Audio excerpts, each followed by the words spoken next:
Stakeholder, stakeholder, stakeholder. আমি সম্পূর্ণ একমত যে নূতন সংবিধান এবং দেশ সংস্কার স্টেকহোল্ডারদের ম্যান্ডেট অনুযায়ী করতে হবে। This is a must.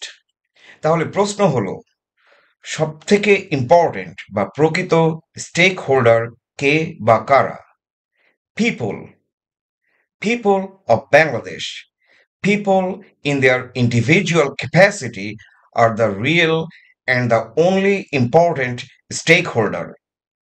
সব থেকে ইম্পর্টেন্ট স্টেক হোল্ডার কে বা কারা, এটি ডিটারমিন করতে হলে আমাদের দেখতে হবে দেশের সংবিধান, সরকার গঠনতন্ত্র ও গভর্নিং সিস্টেম কাকে সব থেকে বেশি এফেক্ট করছে। জনগণকে।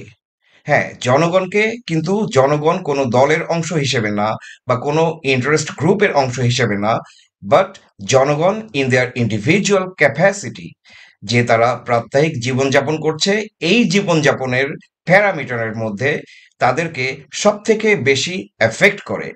সুতরাং জনগণ ইন দেয়ার ইন্ডিভিজুয়াল ক্যাপাসিটি আর the most important and only stakeholder. আমার অধিকার কি, আমি কিভাবে শাসিত হতে চাই, সে বিষয়ে আমি কথা বলতে পারি। তার জন্য আমার কোনো মাউথপিস দরকার নেই।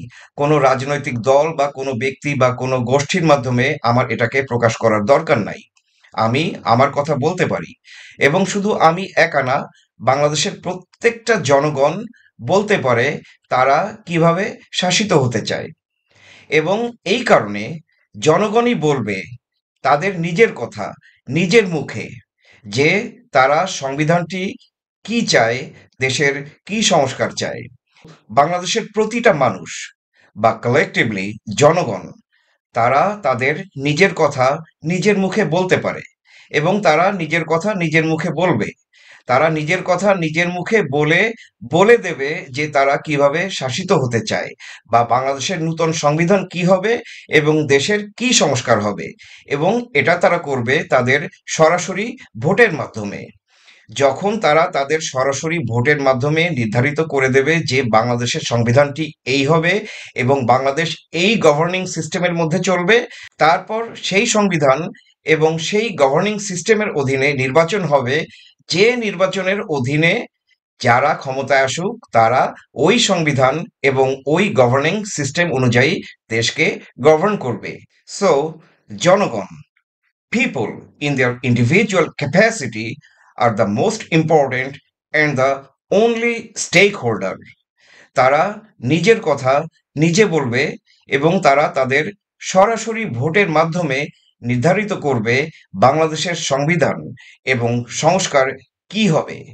এবং তারা তাদের সরাসরি ভোটের মাধ্যমে বাংলাদেশের সংবিধান এবং গভর্নিং সিস্টেম নির্ধারিত করে দেওয়ার পরে সেই সংবিধান এবং গভর্নিং সিস্টেমের অধীনে নির্বাচন হবে, এবং সেই নির্বাচনের পর যে ফ্রি অ্যান্ড ফেয়ার ইলেকশনের মাধ্যমে জিতে ক্ষমতায় আসে, তারা সেই সংবিধান এবং সেই গভর্নিং সিস্টেম অনুযায়ী দেশকে গভর্ন করবে। Thank you.